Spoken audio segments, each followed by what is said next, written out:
During the following program, look for NOVA's web markers which lead you to more information at our website.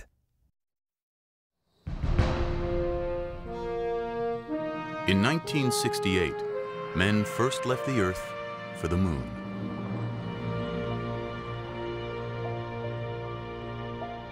Millions of people watched their journey on television, but scarcely a handful knew how it really began.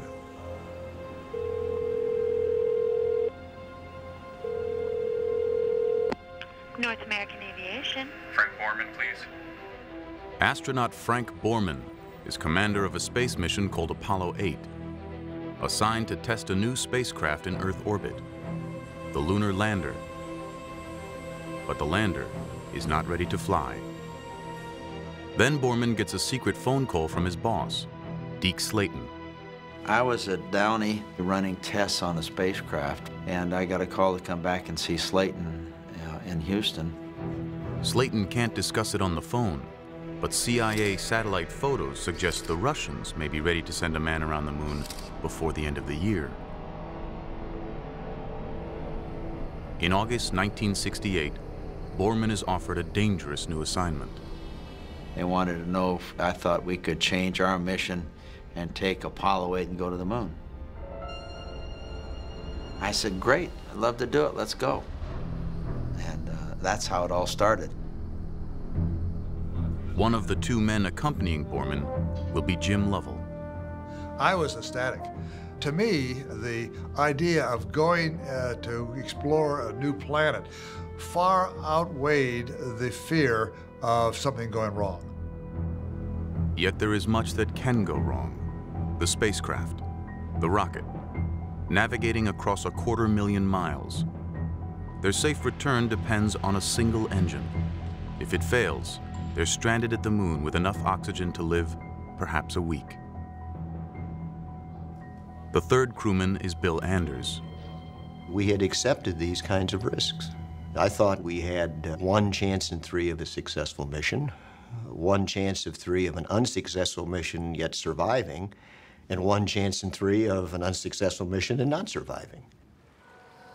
If they were to die, it would change our view of the moon forever, knowing their bodies are up there, silently circling every 2 hours, year after year after year. 2 minutes, 10 seconds and counting. Oxidizer tanks in the second and third stages now have pressurized. No human has ever flown more than 800 miles from the Earth. Apollo 8 will travel 250,000 miles to circle the moon. 12, 11, 10, 9. We have ignition sequence start. The engines are on. 4, 3, 2, 1, 0. We have commit. We have running. 51 a.m.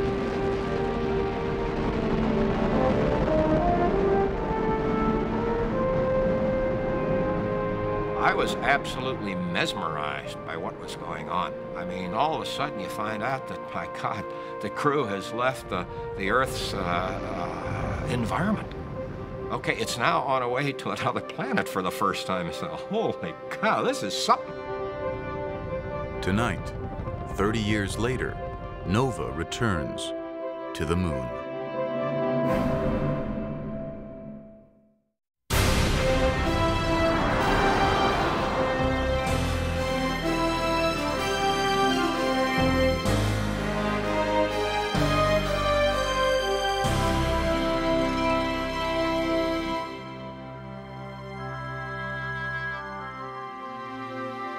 Major funding for NOVA is provided by the Park Foundation, dedicated to education and quality television. This program is funded in part by Northwestern Mutual Life, which has been protecting families and businesses for generations. Have you heard from the Quiet Company? Northwestern Mutual Life. And by iOmega, makers of personal storage solutions for your computer, so you can create more, share more, save more, and do more of whatever it is you do. iOmega, because it's your stuff. And by the Corporation for Public Broadcasting, and viewers like you.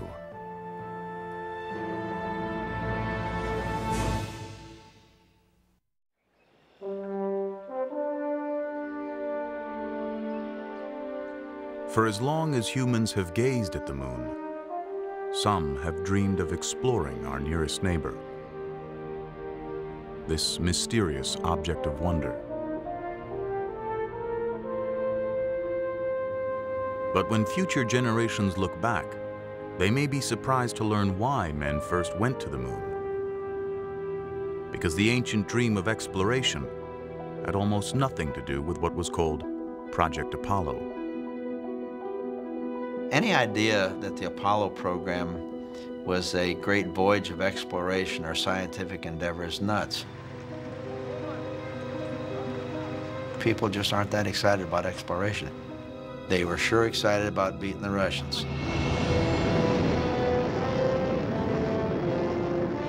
On October 4th, 1957, Russia orbits the first man-made satellite in history, Sputnik.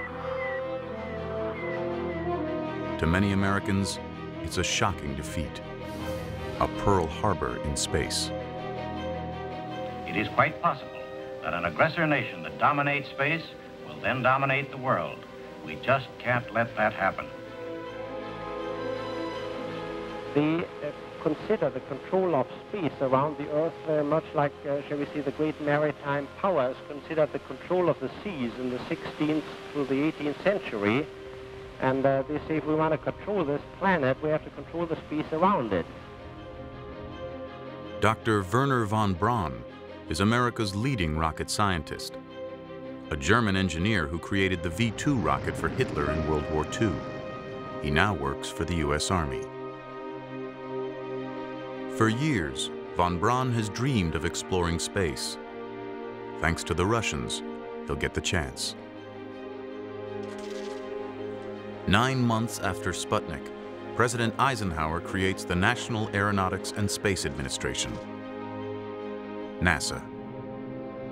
NASA announces Project Mercury, a program to put an American in space. These, ladies and gentlemen, are the nation's Mercury astronauts. The 7 Mercury astronauts become instant heroes, Cold War warriors, ready to battle communism in space. Future celebrities like Alan Shepard and John Glenn are the public face of America's space program. But even the Mercury astronauts had no idea what was already going on behind the scenes at a little-known NASA laboratory. Here at the Langley Research Center in Virginia is where Apollo began. Even today, few Americans realize that in the 1950s, a tiny group of engineers was already planning trips to the moon. They were called the Space Task Group, visionaries dreaming remarkable dreams. One of them, Dr. Maxime Faget, will become a legend, helping to create every American manned spacecraft. In 1958, he's designing the Mercury capsule. We expected to land on the moon sooner or later because it was so close and because everybody could see the moon. It made a very good target. In the 1950s, travel to the moon is about to become possible because of the rocket. Long used as a weapon, the rocket is the only engine that can operate in a vacuum. Rockets are becoming more powerful in order to carry nuclear bombs. Some of them can now reach space. For an astronaut to survive there, he'll need the protection of a spacecraft or capsule. Even a small capsule will need a huge rocket to put it in space. Overcoming gravity takes enormous amounts of fuel, so the rocket is divided into stages. As each one burns its fuel, it drops away to save weight. By the time the capsule finally reaches space, the rocket that put it there is gone. Weight is a problem for the engineers from the beginning, and it will affect every decision they make. The most basic is how they will go to the moon, what the engineers call the mode. There are two possibilities. The first, direct ascent, uses a single rocket to send a spacecraft to the moon. It's the way people have always imagined going. But sending the spacecraft all that way will take an enormous rocket, larger than the Statue of Liberty, a monster called Nova. There were actually designs for the Nova rocket, but could you build it? The real issue about the Nova rocket is the question is, could you build it? And if you did have a problem with it, it could really destroy a good part of the Cape Kennedy at the time because it was such a massive amount of propellant. Wernher von Braun favors a different mode, Earth Orbit Rendezvous, EOR. EOR uses two smaller rockets. One sends up the spacecraft, the other sends up the fuel. The astronauts rendezvous with the fuel tank, fill up their spacecraft, and head for the moon. Direct ascent is simple, but needs a huge rocket. Earth Orbit Rendezvous uses smaller rockets, but it's more complicated. Picking the mode will be the most critical decision in the Apollo program because it determines everything. The spacecraft, the rocket, the training, budget, and schedule. The wrong choice means losing to the Russians, and maybe not reaching the moon at all.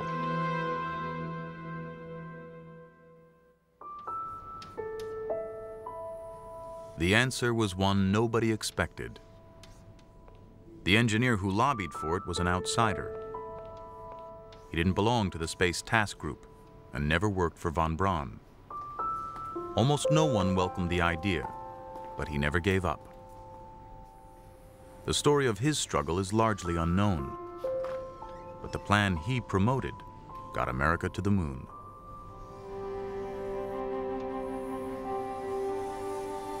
His name is Dr. John Hobolt. In 1959, he's adamant both modes, direct and Earth Orbit Rendezvous, will fail because the spacecraft needed to land on the moon is much too large. It was a vehicle about the size of an Atlas.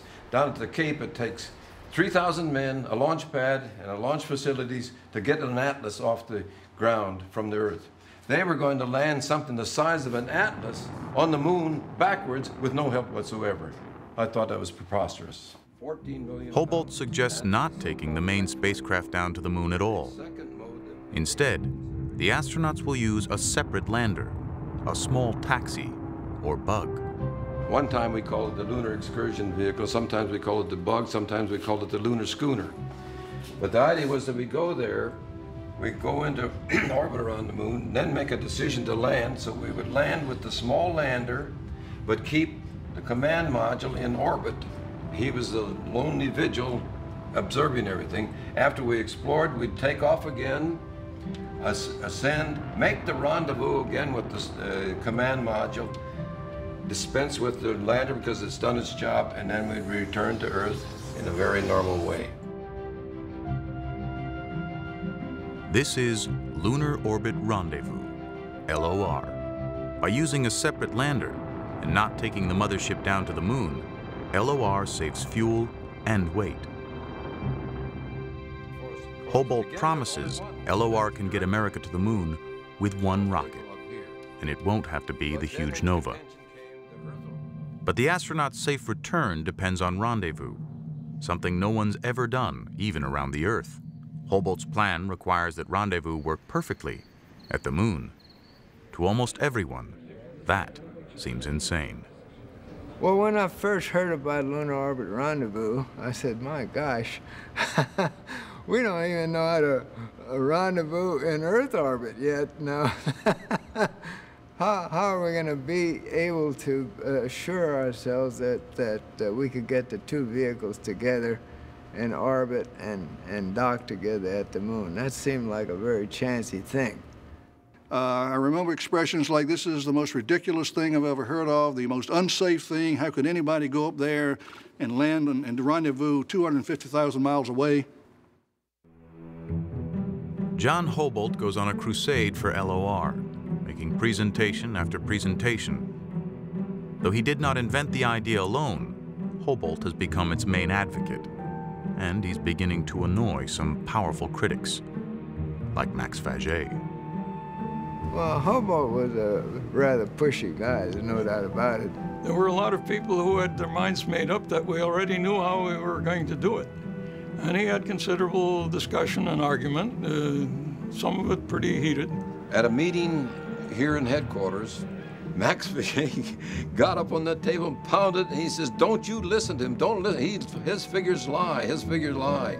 We had this little discussion going, which personalities got involved. To some degree, that he was crucified that day, chastised. The system was considered to be risky, unsafe.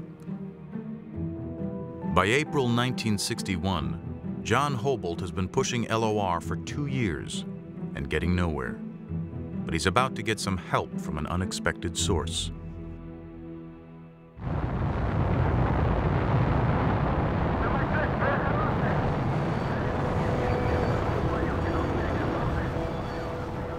On April 12, 1961, the Russians put the first man in space, Yuri Gagarin.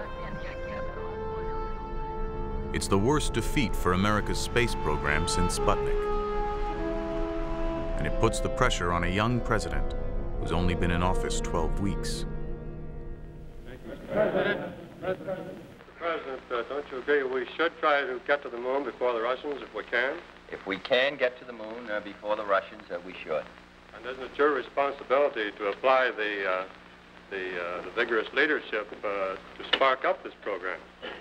When you say spark up the program, we first have to make a judgment based on the best information we can get whether we can be ahead of the Russians to the moon. We're now talking about a program which may be, which are many years away. The Saturn is still on a 40-hour week, isn't it, Mr. President? Saturn is still going to put us well behind. 2 days after Gagarin's flight, Kennedy has White House counsel Theodore Sorensen ask NASA what space project might beat the Russians. Their answer is a moon landing.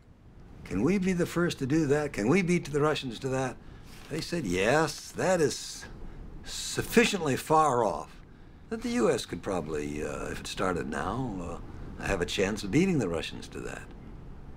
That I knew Kennedy would be interested in hearing. Sorensen reports to Kennedy. In Sorensen's mind, it is the decisive moment. And he said, I think we ought to try for the moon.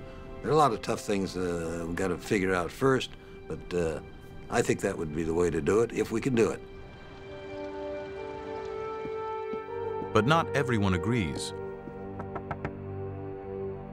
Members of a committee led by Jerome Wiesner of MIT are against going to the moon, or even putting a man in space at all. Their secret report warns that the death of an astronaut could seriously embarrass Kennedy.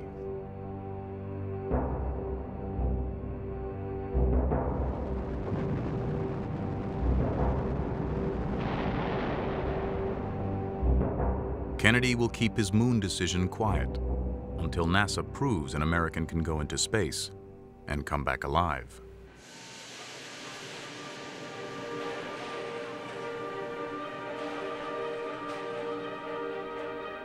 That man will be Alan Shepard. Unlike Gagarin, Shepard's flight will be shown on live television. If he dies, the whole world will witness it. An accident on the very first flight would cast a long shadow over the U.S. space program. Once again, hearts are beating faster and people are tensing. The signs of the final minutes of countdown. 10, 9, 8, 7, 6, 5, 4, 3, 2, 1. Ignition. Lift off. Lift off. Fire in the the bird, and she's lifting clean. Ice coming off that redstone. You can hear the roar now. She's going up, bright flame underneath the rocket. And the rocket is going up straight. She's climbing straight. He's pulling teeth now. More and more. The launch is perfect. For the next 15 minutes, the world will hold its breath. We appear to be losing voice communication now. During re-entry, the radio cuts out, as expected. To millions of viewers, Shepard has disappeared into the unknown.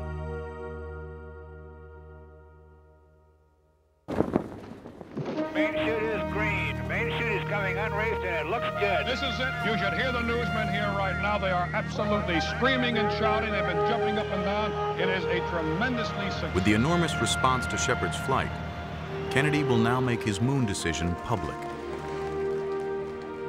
2 days before he addresses Congress, NASA gets a draft of the speech. And the one thing that really concerned us was that he had included the date of 1967. And we felt that that was fine for planning and for managerial purposes, but that the country should not stick its neck out to that extent. And so right there, the call put into Ted Sorensen, who said, as you can imagine, well, what do you recommend?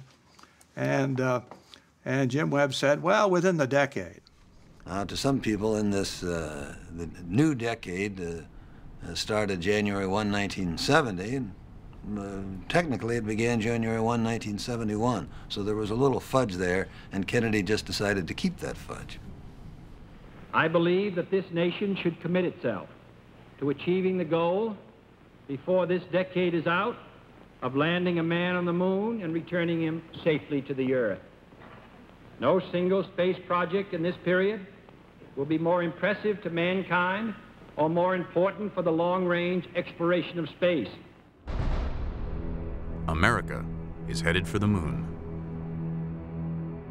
Not only has Kennedy made the decision, he's set a deadline.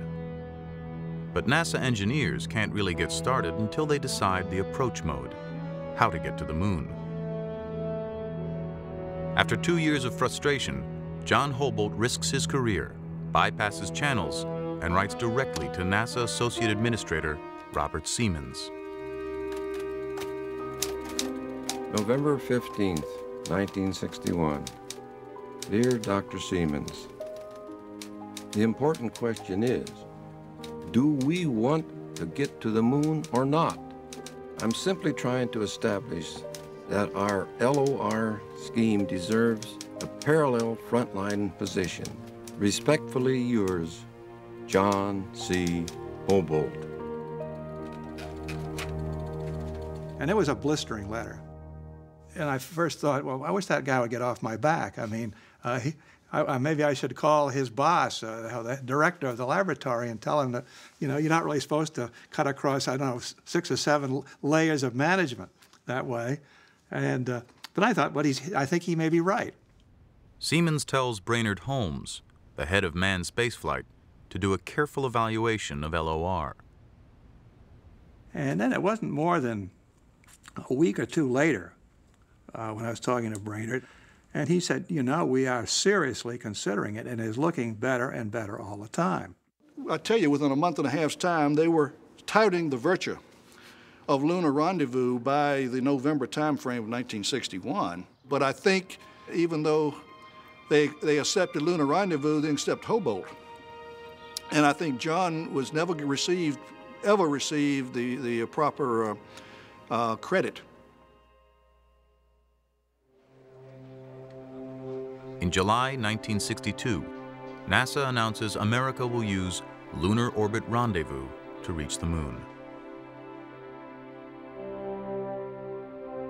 I grew up on the farm, working 16 hours a day, milking cows in the morning under 20 below zero and everything. And to me, to know that I've been involved with one of our greatest achievements of mankind, I feel rather special about that.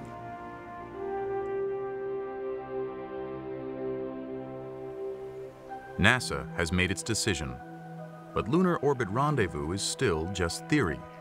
If it fails, the astronauts will be stranded at the moon forever. John Hobalt is convinced rendezvous will work. Now it's up to the astronauts to prove he's right. It will take precise flying at extremely high speeds with little margin for error. This is why military test pilots were selected in the first place. To rendezvous, they'll need a spacecraft they can maneuver, a true flying machine controlled by the pilot. But the primitive Mercury capsule is not it. All we could do in Mercury was put it up and fire the retro rockets and bring it down. We couldn't maneuver the vehicle. We couldn't change its inclination, couldn't change its altitude, couldn't do any kind of operations in space. By 1963, Mercury's 6 flights are over. Apollo is still on the drawing board. Can 2 spacecraft rendezvous? Can man survive a 2-week trip to the moon? Can he get out of the spacecraft with nothing but a suit for protection? All essential questions, and no way on Earth to answer them. Lost between the pioneering flights of Mercury and the lunar triumph of Apollo is the program that found the answers. It was called Gemini. Nearly forgotten today, Gemini was the essential step to the moon. Gemini came along as kind of a step in the middle. As a matter of fact, we were doing Mercury, people began to work on Apollo, and then a number of people realized that there was a whole bunch of things that we could do in Earth orbit that we would like to do there before we ever went and tried them at the moon. Using a sophisticated 2-man capsule not much bigger than the old Mercury, Gemini will test rendezvous, long-duration flight, and spacewalking. All important, but none more critical than rendezvous. Everything was based on doing a lunar orbit rendezvous. All the hardware was sized to do that. The performance of the command and service module, the lunar module, the Saturn V booster was all based on the assumptions we could successfully do a lunar orbit rendezvous, except nobody had ever done one. In December 1965, the first rendezvous attempt in history begins. 2 Gemini flights lift off a few days apart. Launch and lift off. It will be a dress rehearsal in Earth orbit for what they'll need to do at the moon. Wally Schirra and Tom Stafford will play the part of the lunar lander. They'll try to rendezvous with a mothership flown by Frank Borman and Jim Lovell. Within a few hours after their launch, Schirra and Stafford can see the other spacecraft. Hey, I think I've got it. Is that spacecraft 7? Now it's in Schirra's hands. To close in, he's got to maintain precise control, that every maneuver consumes precious fuel. The whole thing of rendezvous is exquisite timing, delicate little touches. It's all little tiny maneuvers. You had to really get in there and use both hands and pitch and roll and move and translate, and you were flying formation with it. Separated by only a few feet, each craft is actually moving over 17,000 miles an hour, like one car tailgating another at breakneck speed. Only superb control keeps them from drifting apart or crashing together. It's everything meant by the phrase, the right stuff. Ask them what their range is now. 6, what's your range? Yeah, we're sitting up here playing bridge together. We're in formation with 7. Everything is go here. We did it. Roger, congratulations, excellent. Pretty exciting. Roger. Wally Schirra's piloting and careful use of fuel prove rendezvous can work. Wally was a perfect choice for that. Went out of his way to do it by the book and exactly within and better than the fuel consumption estimates that had been made. Following their rendezvous success, Schirra and Stafford returned to Earth. Frank Borman and Jim Lovell remain in space to try a 14-day, long-duration flight. It's a test to see what will happen to the human body on an actual moon trip.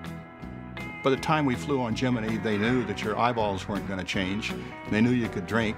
They knew you could sleep. The fears were just, could you perform after, say, a week in space up to the level that you expected to? We really didn't know how the body would sustain that long a period, and we had to know that in order to go to the moon. Unfortunately for Frank Borman, this flight is primarily a medical experiment run by doctors. One of the things that I learned in the NASA program, if you give the doctors an inch, they'll take a mile. So I launched with an EEG, needles stuck in my head and everything else you could think of. Just to be confined in there like a sardine in a can, that was a real trial. And of course, you're sitting right next to your companion, and for 2 weeks being with Frank Borman. In fact, 2 weeks being with Frank Borman any place was a real challenge.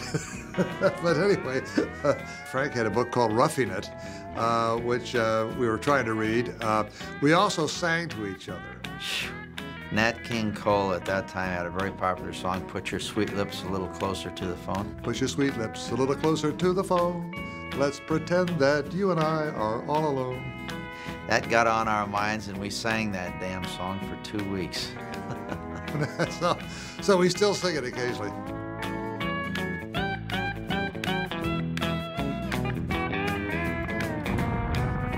They can joke about it now, but in 1965, Borman and Lovell are medical guinea pigs. They've survived 14 days weightless, but even the doctors have no idea what will happen when they return to gravity. Yeah, they were concerned on landing that when all of a sudden our hearts were pumping the blood in a 1G environment that we might have problems or pass out. Some of them even thought we'd die, but we never even got dizzy.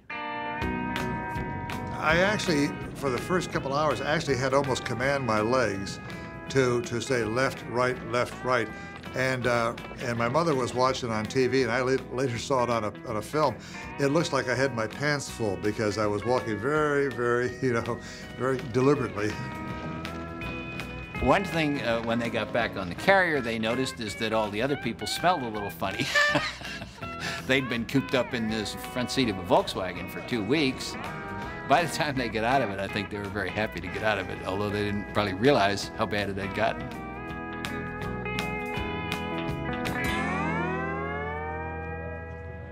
So far, Gemini has succeeded brilliantly, but the final challenge to master is extravehicular activity, EVA, or spacewalking. There's no point in going to the moon if you can't get out and walk around. NASA knows it, and so do the Russians.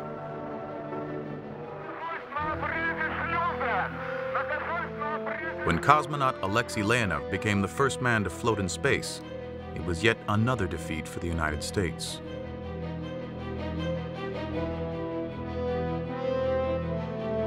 Three months later, in an effort to match the Russians, American Ed White tried it. He floated for 20 minutes and loved every bit of it. You're right in front, Ed. You look beautiful. I feel like $1 million. So far, it looks easy, but this is a dangerous illusion. Before Gemini is through, EVA will put the lives of 3 astronauts at risk.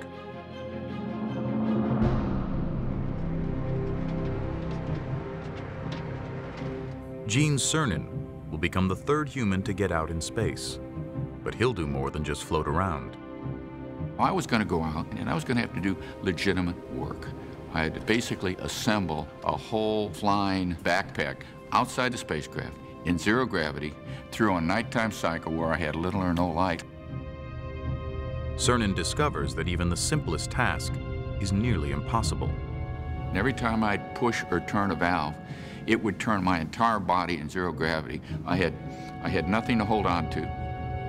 And we take for granted gravity because we can do that kind of work with ease if something is holding our feet to the ground. Nothing was holding me anywhere. The effort quickly proves a tremendous strain. Within minutes, he's sweating profusely. It's not at all what Cernan and his commander, Tom Stafford, were expecting. Within a few minutes, he fogged over. We were so naive, we didn't even think about putting defog on our visor like you do when you go snorkeling or scuba diving. And so he was huffing and puffing, and I was flying the spacecraft. He says, "Tom, I've got a hard time controlling myself." And it was a very, in retrospect, somewhat of a hair-raising thing, and there were probably times where there were people down here on Earth wondered whether I'd get back in because my heart rate was running at 170 beats a minute. I said, hey, this is not a good situation at all. NASA downplayed the concern, but losing an astronaut during EVA was a very real fear. Hours before the flight began, Deke Slayton, head of the astronaut office, had spoken to Tom Stafford in private about the unthinkable. Tommy says, NASA management wanted me to let you know if something happens to him out there, and if he dies, you've got to bring him back because we can't afford to have a dead astronaut floating around out there. I looked at him, I said, we've never talked about this before. Cernan is getting his oxygen from an umbilical hose that passes through an open hatch. Stafford must fly the spacecraft. If Cernan dies, there's no way Stafford could pull his body back in, get him into his seat, and shut his hatch. The only way Stafford could possibly bring Cernan back is to re-enter the atmosphere trailing his body, with the hatch still open. The Gemini would be in front, but this thing is going to be whipping us all around. I says, and furthermore, I've got an open hatch, and all I have is this thin suit. Was in just one layer of nylon, and I've got 3,200-degree plasma coming a couple of inches right above my shoulders through that open hatch. I said, he's got 7 layers of insulation, but that's not going to help him too much. He's dead anyway, but I've got 1 layer here, and this plasma's going to come through the hatch. And then suppose we even get through all that, then a pilot chute comes out. Is that going to get snared with what's left of Cernan? And then here comes the main parachute out. Is that going to get snared and with what's left up there? And so here I'm going to plop down in the ocean with a hatch open. What happens then? And he says, well, what should I tell NASA management? And I said, probably I'll cut him loose. If he really is dead, I'll do all I can. But if he's dead, there's a good chance you're going to jeopardize the spacecraft and me too. Stafford was just going to literally have to cut the cord, and I might still be a satellite out there traveling through the sky 20, 30 years later. For Stafford, the unthinkable has become all too real. Forget the EVA, all he cares about now is saving Cernan's life. So I called the ground and the contact said, I've called it quits. I'm going to get him back in before we go in the next nighttime. Got him in. Finally, he just couldn't hardly move. And then when he opened his visor, he was absolutely pink, like he'd been in a sauna about an hour too long. The next day we landed, and they flew the suit right back to Houston. They had over a pound or a pound and a half of water out of each boot. But he lost, I think, 10 and a half pounds in 2 hours and 5 minutes outside. The next 2 attempts at EVA are scarcely any better. Everybody forgot Newton's third law of motion. To every action, there's an opposite and equal reaction. And when they touched the spacecraft repelled them. As engineers, we started saying, look, we've had 3 missions where the EVAs didn't go well. What was wrong? Then we had a science advisory team step in and say, look, your entire principles of EVA are wrong. How you train, how you prepare the crew, the kinds of tools and instruments that you use. For the next attempt, the capsule will be equipped with special handholds and footholds to anchor the spacewalker in place. But the biggest improvement is neutral buoyancy training, practicing underwater, the closest environment on Earth to weightlessness. On the final Gemini flight, the new training and tools make all the difference. What has been nearly impossible is now easy for astronaut Buzz Aldrin. I felt that it was a piece of cake outside, just moving very slowly. There was no challenge. Certain things come naturally. You decide that you're gonna move in a certain way and you need leverage, so you just don't allow yourself to get out of position. And you know, it just takes a little bit of patience and understanding.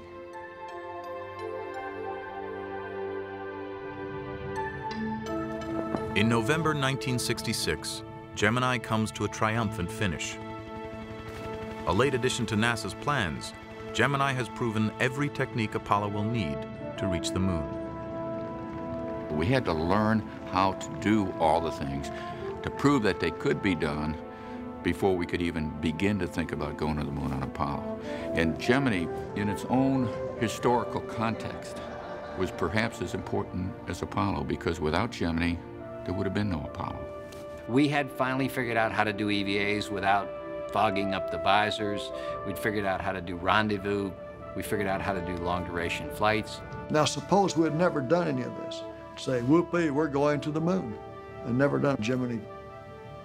It would have been a disaster.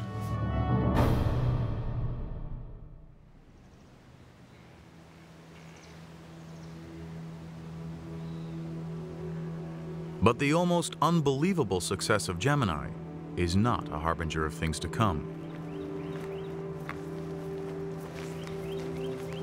Locked away in an anonymous building at the Langley Research Center are the physical remains of Apollo's darkest hour.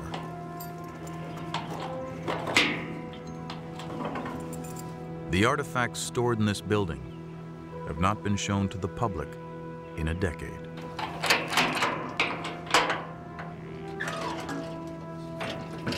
Once, they were evidence. Today, they are painful reminders of shattered dreams.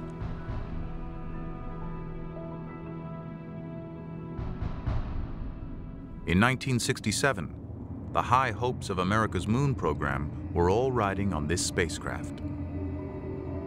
Its maiden voyage, the first flight of Apollo, was supposed to bring the moon within reach.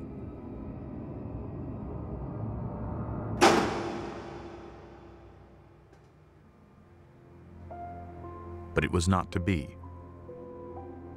4 weeks before launch, this spacecraft was destroyed by fire. The tragedy not only claimed the lives of 3 astronauts, it also stole forever the innocence of everyone who worked on Apollo.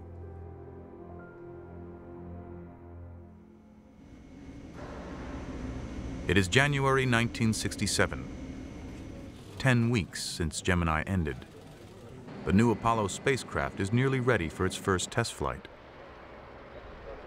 The crew is Gus Grissom, Ed White, and Roger Chaffee. Chaffee is a rookie. This will be his first flight. Ed White flew once in Gemini. He was the first American to walk in space. Gus Grissom, one of the Mercury 7, is the most experienced. This will be his 3rd flight, and he intends to go even farther.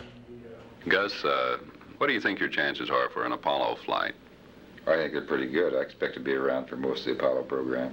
You think you will one day make one of the trips to the moon, then? I'm planning on it. Shortly before launch, there are 2 critical tests. One is for leaks.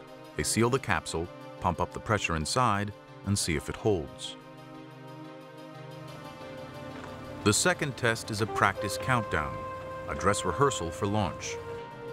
The crew is in the capsule, the hatch sealed, and the spacecraft filled with pure oxygen. To save time, NASA does both these tests at once. They check for leaks at high pressure while the crew is inside, in pure oxygen.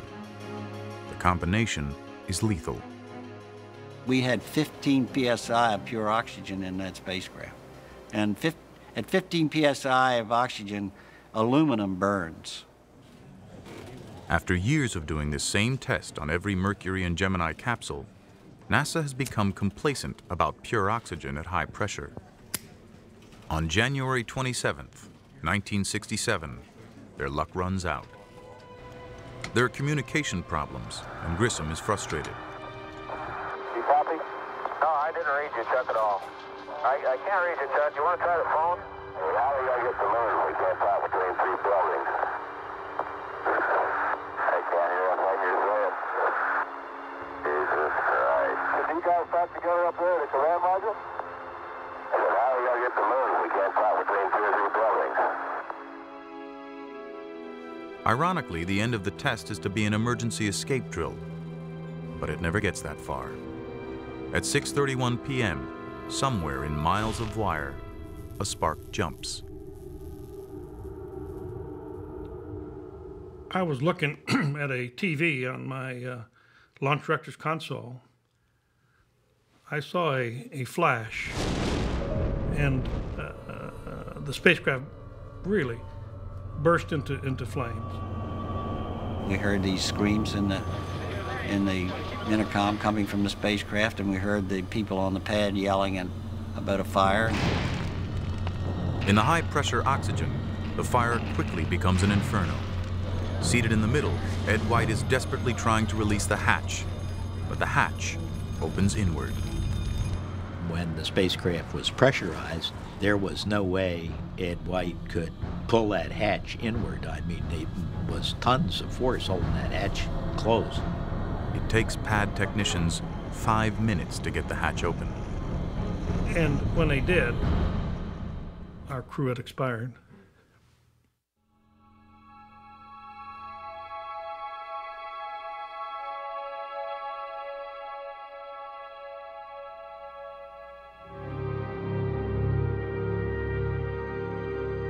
It was like a stomach punch for everyone in the program, and everybody, no matter what role they had or what part they had in it, I think had a sense of guilt about it.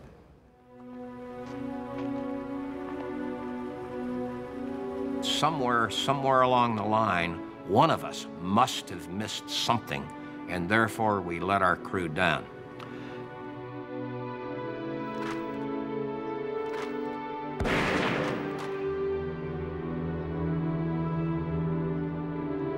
Roger was so energetic, so enthusiastic about the whole program.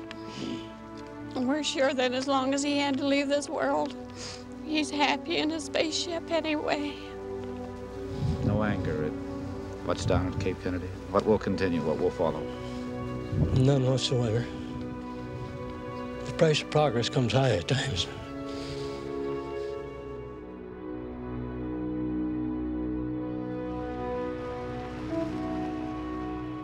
In the aftermath, NASA conducts a painstaking investigation and finds the Apollo spacecraft is full of design flaws and sloppy workmanship. Worst of all is poor quality wiring, the most likely cause of the fire.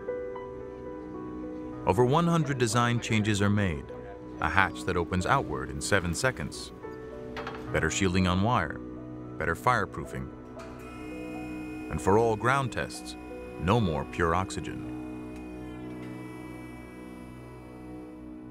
This spacecraft never left the ground, yet it may have contributed more than any other flight to the goal of reaching the moon.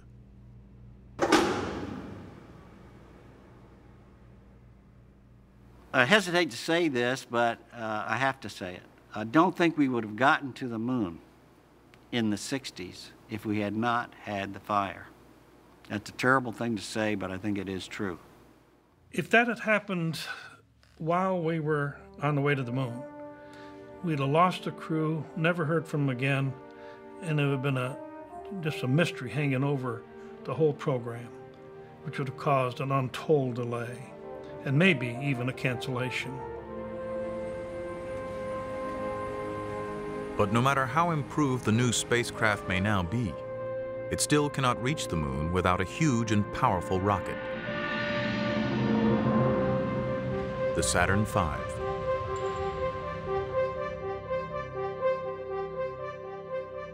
Mercury and Gemini used reconfigured military rockets intended to carry warheads. The Saturn V was created solely to explore space. It stood 363 feet tall. It weighed 6 million pounds, but over 90% of that weight was fuel, 1 million gallons.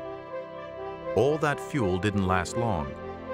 The 5 engines of its first stage burned 15 metric tons of it every second. This was the only rocket that could send Apollo to the moon. And there was a time when no one knew if it would even work. This incredible machine is the creation of Wernher von Braun and his team at the Marshall Space Flight Center. Within NASA, the Marshall Group is notorious for being extremely cautious engineers. Some of the people in the headquarters referred to Marshall as the Chicago Bridge and Iron Works. All of their vehicles were very conservatively designed with safety factors that I think were probably excessive by today's standards at least. However, there's one thing that has to be acknowledged. They worked. But von Braun's conservative engineering has a downside. His team works slowly, testing their rockets one stage at a time. At this rate, it will be years before the Saturn V is ready. Dr. George Miller, director of manned spaceflight, sees a way to cut the schedule. Test the whole rocket at once, an all-up test. Von Braun and his team are aghast. To sell this to the German team was really, they couldn't believe it. They were for the careful, step-by-step approach. And their reaction was that you must be out of your mind. You wouldn't do that, would you? And that literally was what they said. Von Braun has good reason to be nervous. The Saturn has the power of a small nuclear bomb.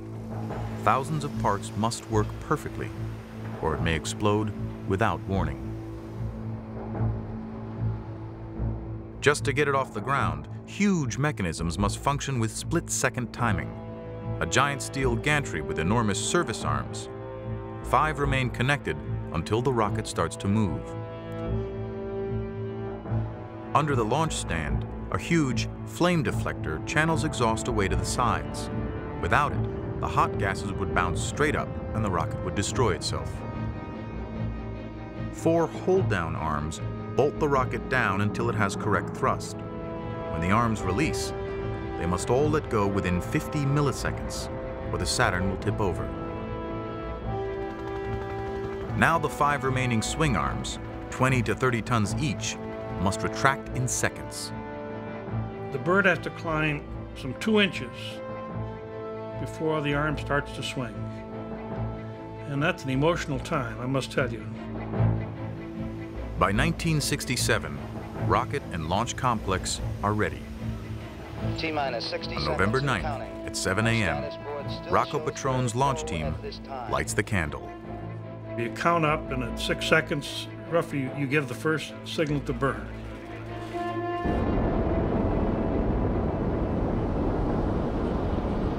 Five, 4, we have ignition. When the engines all reach correct thrust, the rocket sends a command. Let me go.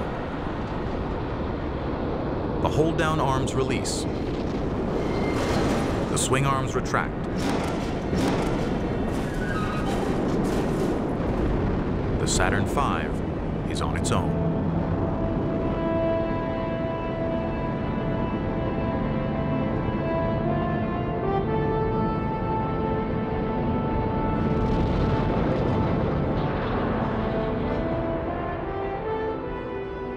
You can see the triumph in some of our safe bases when it actually went off properly.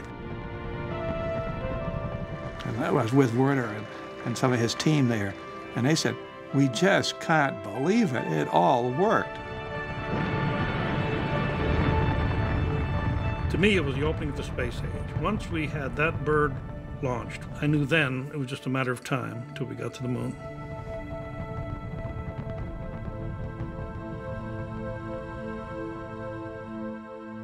The Saturn V has worked perfectly on its first unmanned test.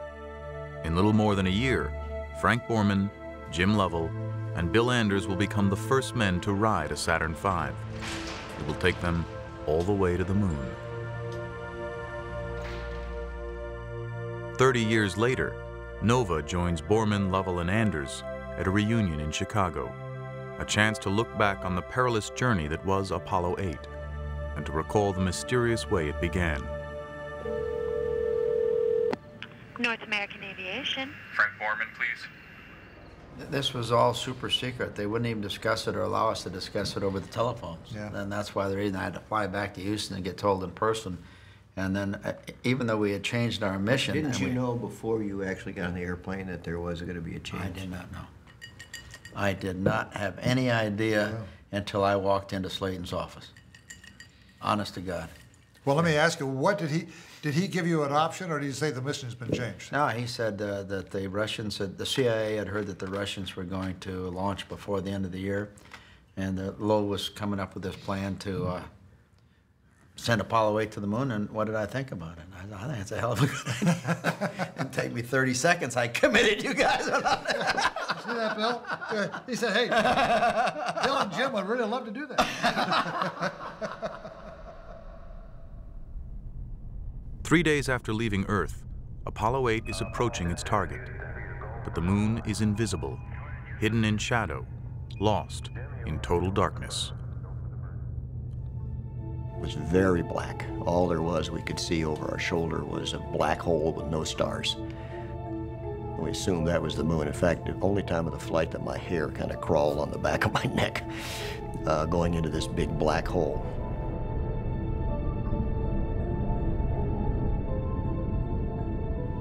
Mission planners have calculated the precise instant the crew should be able to see the moon emerge into sunlight, if everything has worked perfectly. One of the things that would tell us if we were on track or not was a certain point in the flight plan when we'd look down and see the sunrise impacting the lunar surface. And I remember the awe that I had for the people that had done all this calculation. At the exact second we were supposed to see it, there it was. Something caught my eye out of my window. And these were the lunar mountains coming up the window. It is humankind's first look ever at the far side of the moon. It was a lot rougher than the front of the moon, the side that's always exposed to the Earth. We were like three school kids looking into a candy store window. Our noses were pressed against the glass. We forgot the flight plan. Then, something happens that no one has predicted, and it turns out to be an even more amazing sight. When I looked up and saw the Earth coming up on this very stark, beat-up lunar horizon, an Earth that was the only color that we could see, a very fragile-looking Earth, a very delicate-looking Earth, I was immediately almost overcome with the thought, you know, here we came all this way to the moon, and yet the most significant thing we're seeing is our own home planet, the Earth. Though their mission is to photograph the moon, all three men focus on the Earth. Bill Anders takes a picture that gives humanity its first look at our home as it really is. Earthrise.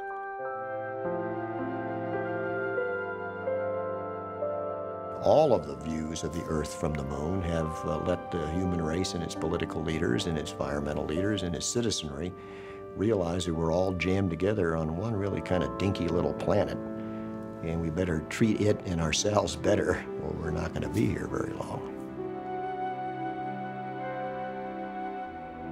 As fate would have it, it is Christmas Eve. NASA has planned a live television broadcast from around the moon. We were told that we would have the largest audience that ever listened to a human voice when we made our TV broadcast from the moon on Christmas Eve. And the only instructions that we got from NASA, do something appropriate. The largest audience in history. The first words from another world. But what should they say? I didn't want to take the time to worry about that when we had so much else. And Cy Borgen, who was a friend of ours with the U.S. Information Agency, suggested, how about reading from Genesis? So that's how it happened.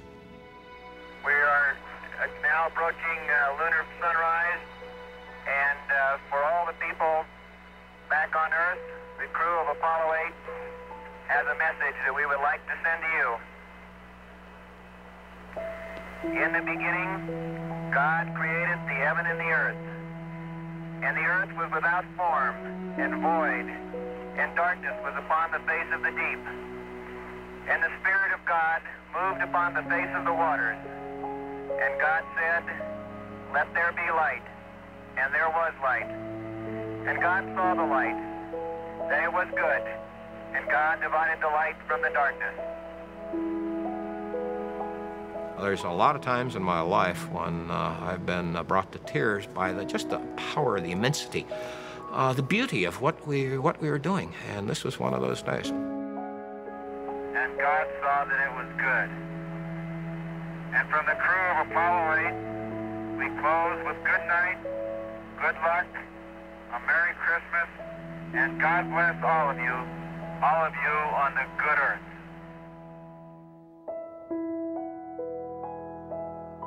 As soon as the thing was cut off, we talked to the ground. I said, "Did you get all that?" They said, "Yeah." "Did it come in fine?" "Yes." "Okay, now give us the instructions for getting home." Getting home depends on a single engine. There's no backup. If it fails, they're stuck at the moon without hope of rescue. That caught my attention a lot. We knew we would be there forever if, indeed, that engine didn't work again. So that was a sobering thought. All systems are go. Over. Roger, thank you, Houston. Apollo 8. I think the premier of all the tense moments was the burn to get us back out of lunar orbit. We only had a single engine to do that, and had it failed, we'd still be circling the moon. So I can assure you there were 6 eyeballs focused on those instruments. Well, we were talking about what we called the TEI burn, the trans-Earth injection, and of course we spent 20 hours going around the moon and we were all kind of tired, and so we were programming the computer to turn on the engine and get the proper attitude.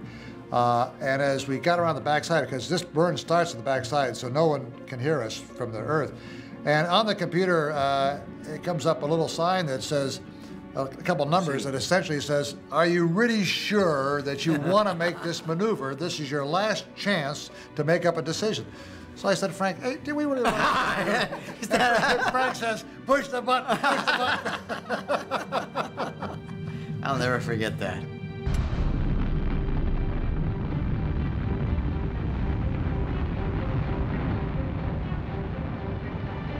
The engine works. They're on a path back toward the Earth. But how accurate is their course? In 3 days, Apollo 8 will hit the Earth's atmosphere at 25,000 miles an hour. They must come in at exactly the right angle. Too shallow, and Apollo 8 will skip off like a stone on water. Too steep, and they will be incinerated. And we had to come 240,000 miles to hit something that was a re-entry target about the size of a letter slot seen from about 4 miles away. We had to slide the letter into that slot. And the initial throw was good enough that that letter went right through the middle of it. On the re-entry, Bill hadn't flown before, so Lovell and I were kidding him all the time about how exciting the re-entry was going to be and this and that and the other thing, and that don't worry, we were going to be all right. And then about halfway through the re-entry, the Apollo was so much more spectacular than Gemini that Lovell and I were both scared. We shut up. Yeah. You remember that? With its Earthrise photograph and reading of Genesis, Apollo 8 has struck a universal chord, moving the human spirit all across the world. I think the high point of my space career was Apollo 8. I say that because we were the first 3 people to leave the Earth, to go to the moon, to see the moon, the far side, but also the first people to see the Earth as it really is.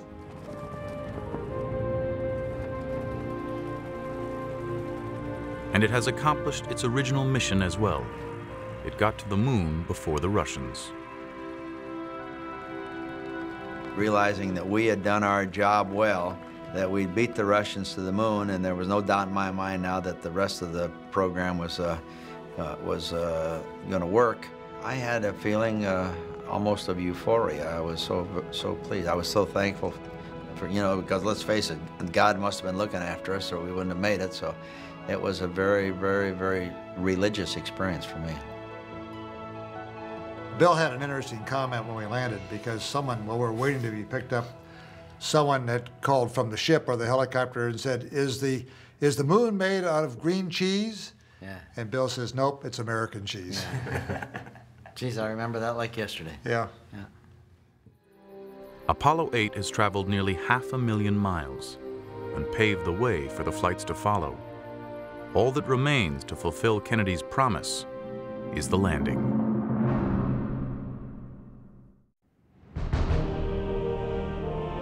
Early in 1969, the Russian threat resurfaces. CIA satellite photos reveal 2 Soviet rockets, larger than any detected before.